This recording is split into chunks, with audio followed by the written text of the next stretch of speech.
facing what I call the digital dilemma. On one hand, we marvel at what our students can do with technology. They've often learned to tap, swipe, and pinch before they've learned to grip a pencil, ride a bike, or tie their shoelaces.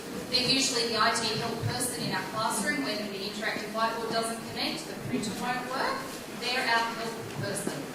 But the flip side of this is that we secretly worry. We're bamboozled by this technology. We're drowning in the digital stream trying to keep up with them. And I'm actually here to say today, you don't need to feel like you're drowning. You're already doing a brilliant job of what you're doing. In the technology field, we have something called the penetration rate. And I want to explain the penetration rate so you understand why you feel like you're currently drowning. The penetration rate explains how long it takes the technology to reach 50 million users worldwide. So when the radio was introduced, the real wireless, it took 38 years to reach penetration rate. The telephone took 12 years to reach penetration rate. The internet, when it was first introduced, took about 10 years. Facebook took 4 years. YouTube took 2 years. How long did it take Angry Birds to reach 50 million users? 35 days. Very close. So this is why you feel like you are drowning in the digital stream. The technology is evolving constantly, and we feel like we're taking a few steps behind children.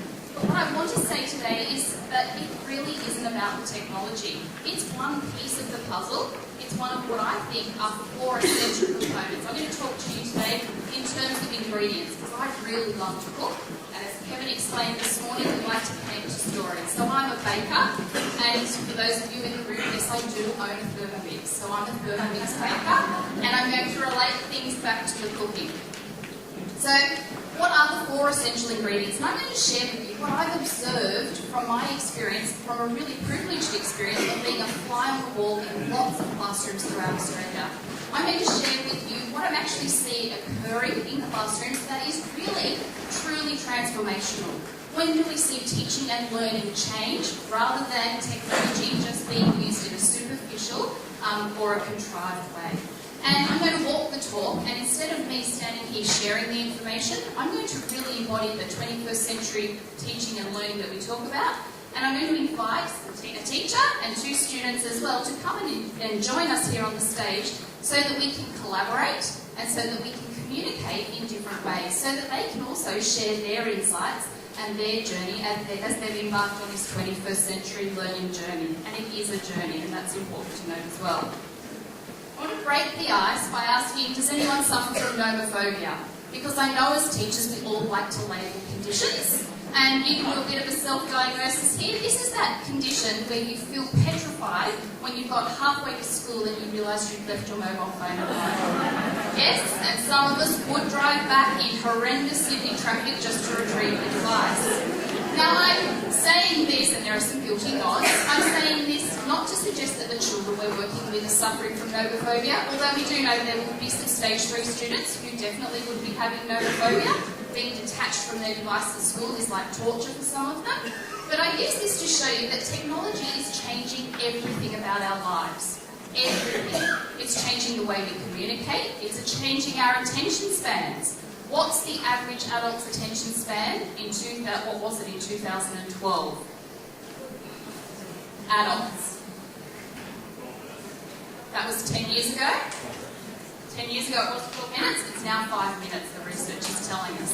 So technology, and this is why we feel compelled to check our Facebook feed constantly. This is why we're checking our email stream in the holidays. Technology is changing everything we do, and it's changing our students, whether we like it or not. As Kevin said, the iPad won't be uninvented. The internet will not become disconnected. It's here to stay. So we have to leverage it in healthy and helpful ways. And in classroom settings, we need to use it as a transformational tool. And that's what I'm hopefully going to share with you today. Just so we contextualise, anyone here suffering from this condition too? We all like to label. We're seeing something called cognitive offloading. We're no longer committing things to our memory muscle. What are we doing? Remembering the keywords that we use to Google it. And this is why Googling has become a verb for the students we teach. This is why it's part of their vernacular. They're offloading some of their cognitive resources too. So again, technology is not only shaping us as adults, but it's shaping the students we work with. And most importantly, it's shaping how they want to learn. It is literally shaping their brain architecture and their preferences and predispositions for learning. So our job as educators is to embrace this. How do we leverage it and meet the students where they're at? This might resonate too. This is what we call the Google effect. We're no longer committing things to our memory. We are offloading some of this. Who is guilty? Who can remember more than 3 phone numbers at the moment? Where are they all stored? On your phone. Who could follow a series of 5 instructions to get somewhere without using your Nav app or your Navman? Can you see how very quickly technology is changing our brains? If we pause and think about how malleable our students' brains are, can you see why technology is changing them? So we have to use it, and as Kevin alluded to, we've got to find the positive potential. We've got to try and use it in truly transformational ways. And one of the reasons that we need to do this is because we're all suffering from infobesity. Who's drowning in data? Are you aware? Let me tell you why you feel like you're drowning. We are, as adults, consuming about 174 newspapers worth of data a day, and we're creating even more than that. That is a lot of information. Our students are also consuming and creating, and when we come back to that point, they're creating data too. So who are these students? I call them the iGen for 2 reasons. One of them is they're literally tethered to their iDevices a lot of the time. The other reason is we know they're increasingly hedonistic. They're still egocentric, even though they should have outgrown that by early stage 1. It's all about me. So again, how do we use this as a tool to engage them in learning? How can we make? Because really, good teachers do make learning all about me, all about the students. So what do we know about our students today? The students sitting in your classroom are tethered to their devices for a minimum, this is very old data, way back in 2013, that they're tethered to digital devices for about 7.5 hours a day. You think of your early stage 1 learners, and we're still hoping they're getting somewhere in the vicinity of 12 hours sleep a night. That's a lot of time to be connected to technology. So this technological exposure is changing how they want to learn. It's changing their brain architecture. Today's students hanker instant gratification, and we can leverage this. No longer do you need to wait till the teacher marks your worksheet to know that 6 times 9 is not 58. You can get the instant feedback. We also know that today's learners are predominantly visual learners. Brain technology is telling us that children's visual cortex, the part of the brain that's responsible for processing visual images, is now physically bigger than what it was 10 years ago. It's literally changing what we do. So we've got a really powerful tool at our disposal to enable children to demonstrate their learning visually. We've got children creating infographics using an app called Canva. We've got children understanding really abstract physics concepts playing an app called Monster Physics. So we've got a really powerful tool that can enable children to cater for their visual preference. But most importantly, we've got students today that are wanting to not only consume, they want to create. We've got a wealth of technologies, not just tablet devices, but technologies that enable really young students. I was working in a preschool earlier this week where preschoolers were creating digital content. This is a really powerful opportunity. And Mark Treadwell talks about what we're facing now as the educational superstorm. He says that we're at a really exciting point in time. And like any storm, it's both exciting and terrifying at the same time. Currently in Australia, we're seeing huge curriculum reform. We're seeing new technologies being introduced. We're seeing new insights. We know more than ever about how the brain is wired. So there literally is all of these things happening all at once. And whether we like it or not, our children are expecting and wanting to use technology. Let's hope we're not there yet. But this is their digital playground. And as Kevin alluded to, they're having fun there. So how do we use this as a platform to build on that fun and that engagement? Why do we have students that will spend 3 hours playing something on Minecraft, but spend 30 seconds doing the app in the classroom that you've created? How do we build and how do we transform learning? Well, the real trick is that we don't focus on the technology, because can I tell you, the students in your school are not one bit focused on the technology exclusively. And this example tells you. A friend of mine works in a school where they still have to use the maths textbook, so at the beginning of every year she asks the students to tear out the answers at the back of the textbook like every good teacher does, because every week she sets one of the challenge questions in the textbook. Traditionally, she was lucky if a quarter of the class ever responded to the challenge exercise, and if they did, they got bonus house points. So she was really surprised last year when a significant proportion of her class were responding accurately to the challenge question, and she was convinced they were sharing or passing notes or sharing their information. They weren't. What were they doing? One of the good students confessed. They asked Siri the word problem. Siri very generously, on most instances, could provide them the answer, but she was a smart teacher. They weren't just able to submit the answer. What do we all have to do in maths now? Work mathematically. So these students worked backwards. They got the answer because they've been ripped out of their textbooks. Can you see how this is a prime example of the students using technology as a functional tool? It's just a tool to them. It's not another thing, a tick box that they have to tick in their program. It's just something that they do. To students, technology is invisible. It's like oxygen. But for us as adults who haven't grown up in this digital world, it's another layer that we feel like we need to be using. So what I'm going to do today is share with you what are the 4 essential ingredients. As a keen baker, you've got to know the essential things to put in a cake recipe if you want a good cake that rises and tastes good at the end. So I'm going to share with you what I think they are. So I'm here to say that it isn't about the technology. It really is not about the technology alone. Nor is it about radical shifts in pedagogy. We're hearing new changes all the time. And in education, we like to rehash names for things that we probably did 30 years ago. Project-based learning, student-led inquiries. And we just often give them a new acronym to change them. We're exceedingly changing things, and we're trying to keep up. So how is it transformational? Well, it really isn't about the technology. It's not about the apps. It's not about the websites. And this video clearly shows that technology is just a tool. It's another tool in your toolkit. Sag mal, Papa, habe ich dich noch gar nicht gefragt. Wie kommst du eigentlich mit dem neuen iPad zurecht, was wir dir zum Geburtstag geschenkt haben? Gut. Mit den ganzen Apps kommst du klar? Was denn für Apps? Lieber bitte den Schritt zur Seite. And it really is a tool. Now, Apple have asked me, they've seen me share that before, they've asked me to reiterate that the iPad is a very robust device that will withstand what children can do with it. I don't share it for that reason. I share it with you to say it is just a tool. And in that instance, it served the man's purpose. And that's really what your job as an educator is, to match the tool to the task. Pull the technology in when it offers some functional improvement. Please do not use technology for the sake of it. Sometimes the low-tech or no-tech option is the better choice. The paper and pencil task, the hands-on learning experience. What we always need to do is run through the filter of what's the technology affording.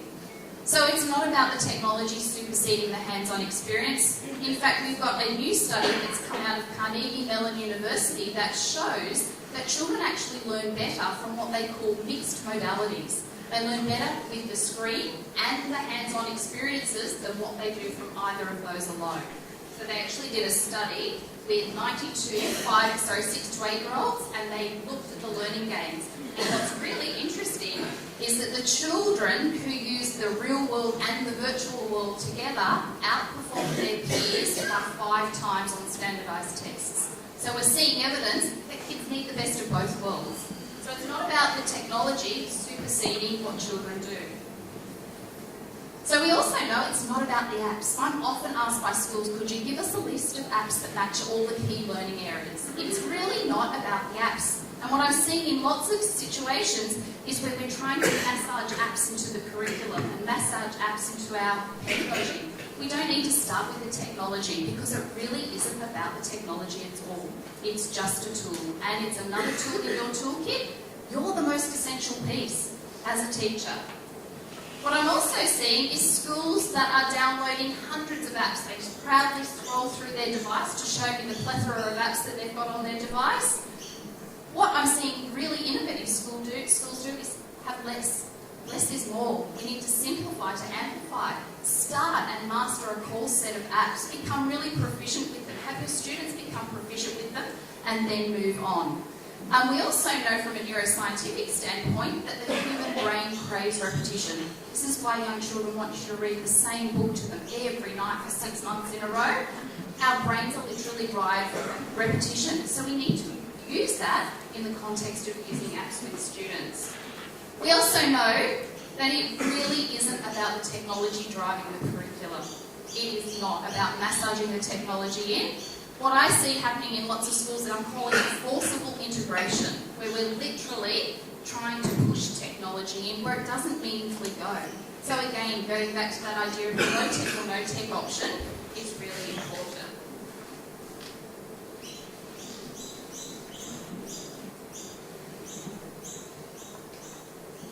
So we also know that it really is about transformational pedagogy. You are the critical piece of difference.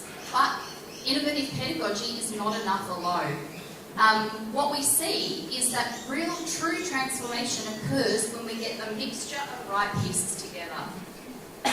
We also know that it's not about learning space. There's a really big focus in Australia at the moment about transforming learning spaces, and that's a really critical piece, but it's another ingredient that we need to really bake a truly transformational cake. It isn't innovative spaces are not enough alone, and unfortunately a lot of schools don't have either the financial resources or the physical capabilities to completely transform learning.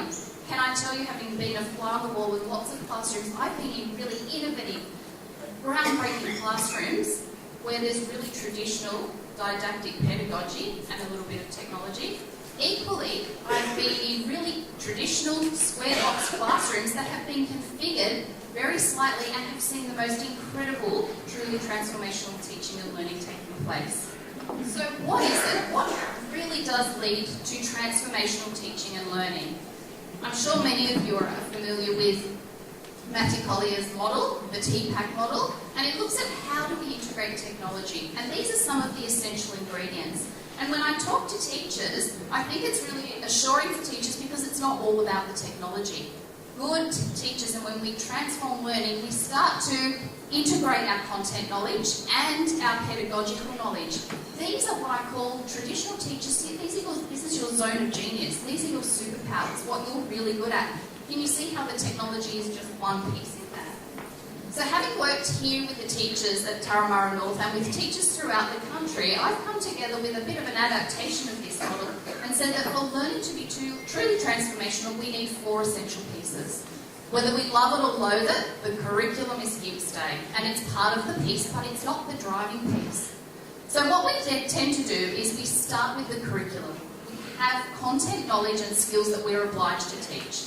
But then what we need to do is look at pedagogical approaches. How do I best deliver this curriculum in ways that are aligned with how today's digital students want to learn? How do I capitalise on their visual preference? How do I capitalise on their need for instant gratification? Then I put technology at the bottom intentionally, unlike the TPAC model, and I put it there because our job as educators is to pull in the technology where it best amplifies the pedagogy and the curriculum. Sometimes by technology, I might be talking about the pencil and paper. It's not always about the digital technology. And the 4th essential ingredient that we're now looking at is learning spaces. How do I transform my learning space, regardless of what resources I've got, into something that resonates for the students? And you can see here that the student is at the centre of all of these decisions. Wrapped around the outside are 2 really critical pieces that a lot of schools are forgetting. One of these pieces is the teacher. Not only are they responsible for that pedagogical will, but it's the teacher's willingness, their growth mindset, their capacity to undergo, in sometimes, really significant pedagogical shifts. If you're a more experienced teacher who's more accustomed to your traditional approaches, being expected to implement project-based learning or innovative pedagogy sometimes is a really radical shift for you, and I think we need to acknowledge that. And then around the outside, we have the school context. This is the leadership of the school and the broader school community.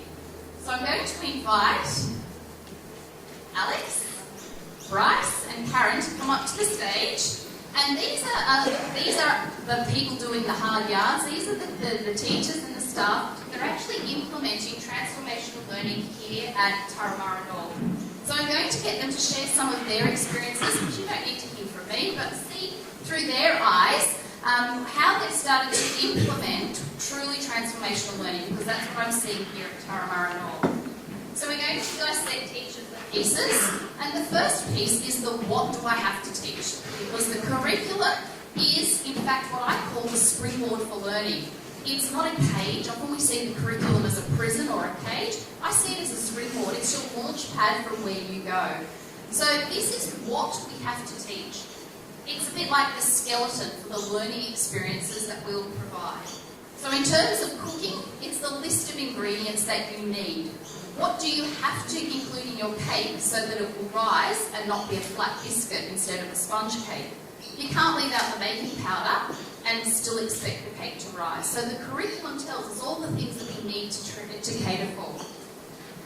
So after we've got the curriculum down pat, we know what we have to teach, what's prescribed, then it becomes exciting, because now we can focus on the pedagogy. This is how do the students engage with the curriculum? Traditionally, we've seen it as my job. How do I deliver the curriculum? That's not what it's about. It's about how do the students engage with it. How do I draw on their learning preferences and predispositions to engage them? So in my cooking analogy, this is the recipe. This is where I take the ingredients and I find the best ways to mix them together. Who follows recipes but always deviates and adds a few of their own steps? That's what good cooks do. That's what good teachers do. We find the best ways to deliver this curriculum. So I'm going to ask Karen to share with us some of her insights. Karen's undergone, I've had the privilege of working with Karen for over 12 months now, and can I say Karen has undergone an absolutely radical shift in her pedagogical approach. Really transformational teaching. And I'm sure Karen would agree that that has been the case. Very good. So I was hoping that Karen would share with us how, in fact, your pedagogy has changed in the last 18 months and what's enabled that shift to change. Hello everyone. Thank you for inviting me to talk today as well, being part of the panel. For me, I've been here at Turramurra North for 10 years and I was a very traditional teacher, and then I just stopped and I really had a look at my classroom, and I really wanted to, curriculum was that centre for me, had always been that centre for me, because I knew that was what I needed to deliver to the students, what they had to learn. But I wanted to stop being that person that actually gave that to them. I wanted them to find it. I wanted them to discover it. I wanted it to be their journey. Now, that wasn't easy, because as a teacher, I was organised, I'm a bit in control of what was going on, and I had to actually step back and let go and take a risk. And that's what I ask my students to do every single day. And so I became that facilitator, and I became the person that gave the questions that was going to lead in to that deep understanding and that knowledge that they were going to gain. But it was them that were going to find all the things that they needed to that were a part of our curriculum and content. So that leads on to how do you marry the curriculum and get it to shape your pedagogy? Because there seems to be a mismatch sometimes. And of course, like I'm sure everyone in here, we know that curriculum is what we have to teach to our students. But the big part for that was making sure that it becomes child-centred, okay? And that you look at the way that the children can access the curriculum. Again, I probably mentioned it before, it's about you being that facilitator with the curriculum, giving them those chances to investigate, to explore, and find out what they need to know. It's also about you being able to know where your children are and being able to move them from one place to another. And so how has technology shaped the way you deliver these pedagogical approaches? Well, again, technology, I have been teaching for a while, so it hasn't always been around. And just as you heard Kristy say, completely for me, it is just a tool that can transform children's learning. And I've seen how it's been transformed in kids' learning, and it is amazing. But if it doesn't change it, if it doesn't transform it, then I don't use it. Even for me, if I'm looking to create a task for my kids, at different times I will put videos together that I know are going to make those kids look at the task in a different way. But other times, it doesn't work, so we pick up a book and we read a book. It's only there to transform that learning for the students. And And I love the way Karen spoke there about matching the tool to the task. That's really your job. You're the conduit between the technology and the learning task. So how has Karen's lucky enough, and make sure you spend some time today visiting the SCIL Hub behind you. Karen and her colleagues, and I can't see, Karen and Lilia, are stage 3 teachers working in this innovative learning space. How has that physical space changed the way you deliver these pedagogical approaches? Well, again, just as Kristy talked about, it's really just been another part, as you did when you had the cycle up before. It's just another area that has helped. But for us, really from a teacher's perspective, it's about giving children choices in their learning, being able to have that self-direction. They can work independently, collaboratively, and they have those choices. It makes it that child-directed, having the different learning spaces that they are working in. Excellent, thank you. So this leads now into the technology piece. So the technology wheel, in terms of what it is that students need, in terms of technological resources. And I think this comes back to the technology just being a tool. And I'm going to use that analogy repeatedly.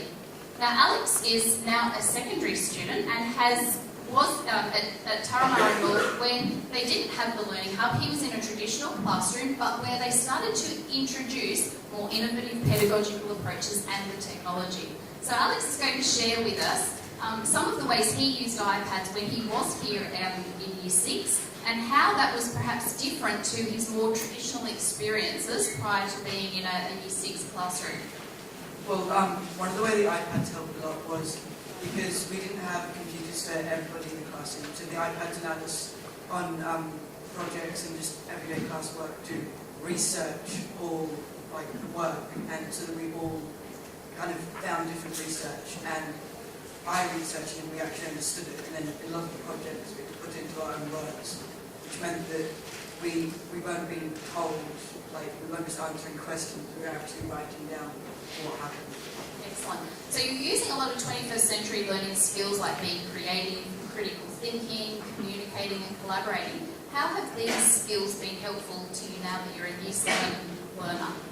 Well, in high school, in some of the classes we're doing a project, and so it's helped us with using researching and also kind of the delivering the final presentation and how we deliver it basically. And like in our geography, we're using one of the apps called Verso, which we use to share work to the teacher. And at Turramurra North, we also used it to answer questions. So we get a question, and we could also look at other people's answers, and then we've got kind of what everybody else is thinking as well. So kids today are collaborating. This is why they're spending hours on Minecraft, because they're immersed in a digital playground where they get to collaborate with their peers as well.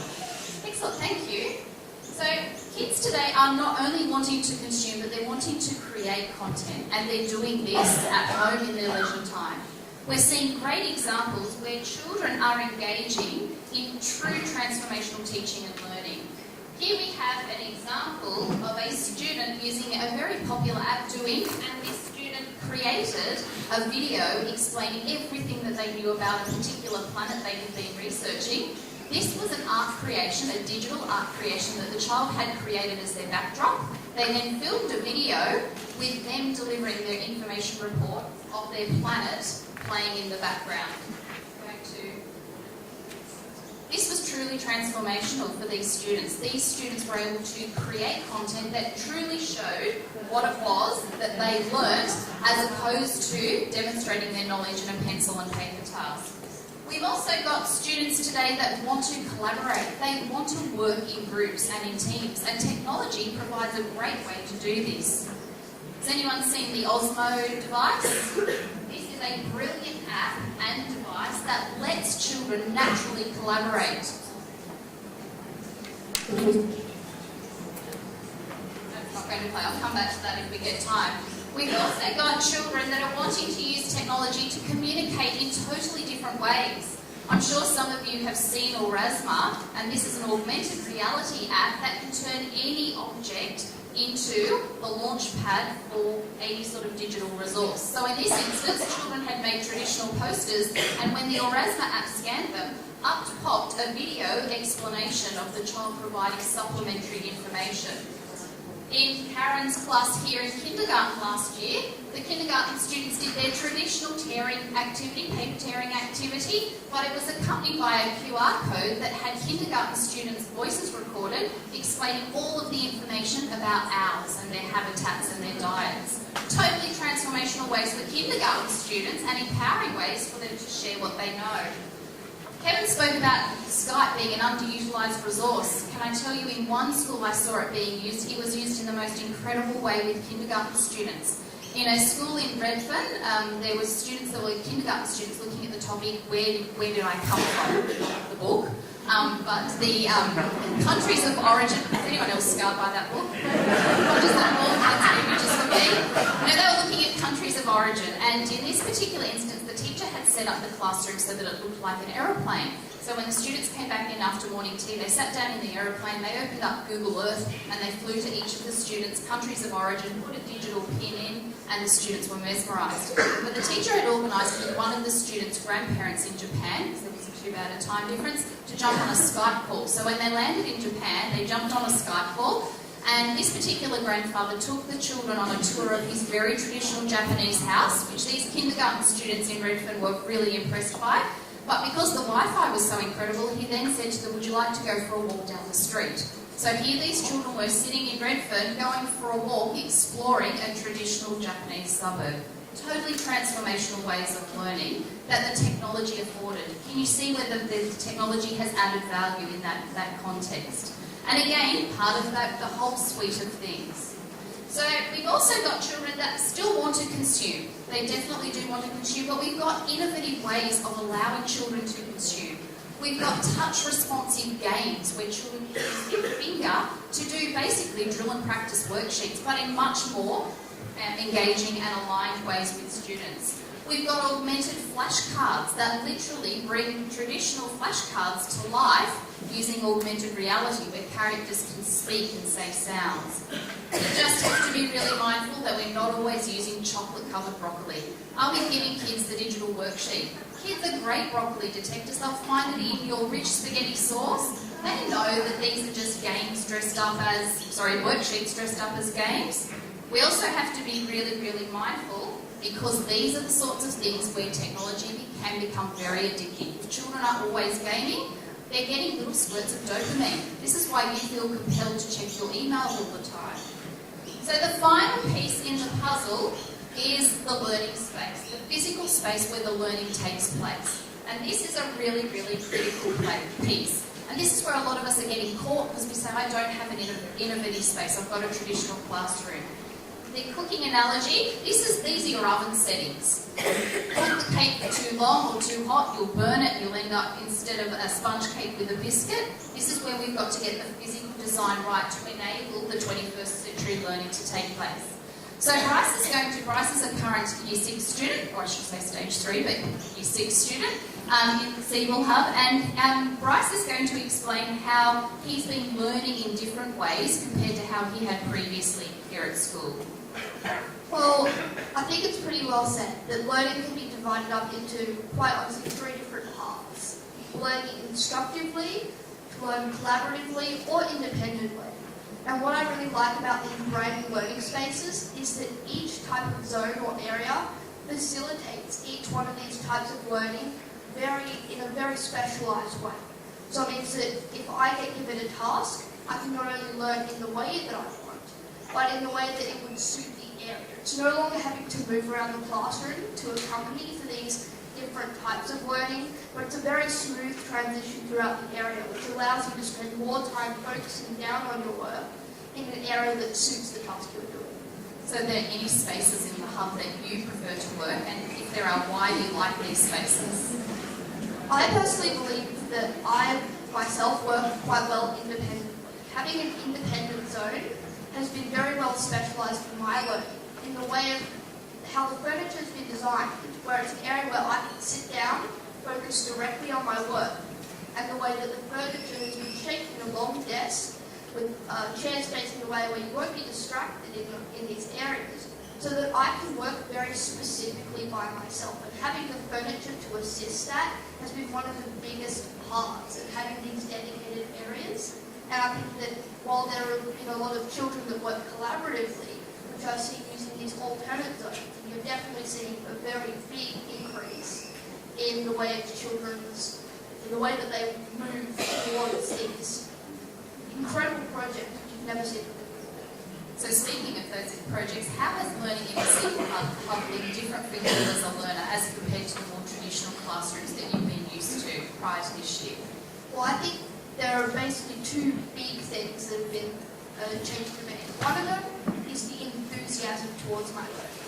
Whenever I get given a task, I can do this task in an area where I feel comfortable. I'm not sitting at a desk looking at the teacher to finish a worksheet and hand it in. This is a time where I get to choose my learning, I get to choose what I do, and my effort is what determines the final results. Do I really want to go that extra mile to do that, to get that outstanding?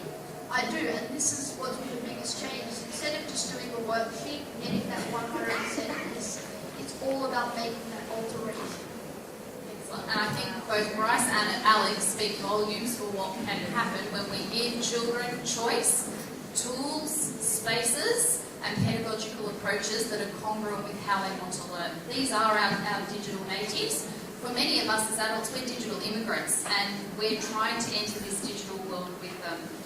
So what we need to always ask ourselves is, are we transforming learning, or are we simply trading the worksheet for the technology?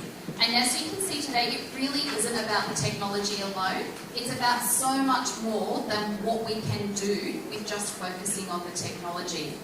We want to use technology to enable children to learn in totally new ways. This is where we transform learning, where we use the technology as a tool to deliver the curriculum that we need to teach in an innovative way that resonates with their learning styles. So there we have all of the ingredients in the cake. Each of the pieces are essential. I put curriculum at the top, and we probably could massage that around in different places, but at the end of the day, it is the piece where we often have to start, we feel obliged to start, but we've got so much choice, and that's something that's resonated today. You've got choice as to how you cater for children in the classroom. How will you deliver the learning experiences that they have by your pedagogical choices? How can you infuse technology where it adds value? So we've got to get the right list of ingredients. We've got to come up with the right steps to combine them. We've got to use the right utensils. Sometimes it might be the Thermomix. Sometimes we might use the blender or the hand mixer. We've got to mix them together and make them in the right settings with all the right physical conditions so we get something really edible that we're proud of at the end. If we leave out one of the ingredients, as any good baker knows, our cake is a disaster. If we put too much of one thing in the mix, if we focus too much of our energy on one thing, i.e. are we focusing too much on the technology, what happens? It doesn't work out either. So it really is about looking at all of those essential components so that you can bake the best educational cake that's possible. There are my details as well if you need to connect or would like to connect on Twitter. If you need a legitimate work reason to get your dopamine fix on Facebook or Twitter, there are those details. And I thank Karen, Alex and Brice for sharing their insights too. And I hope you enjoy the rest of your day.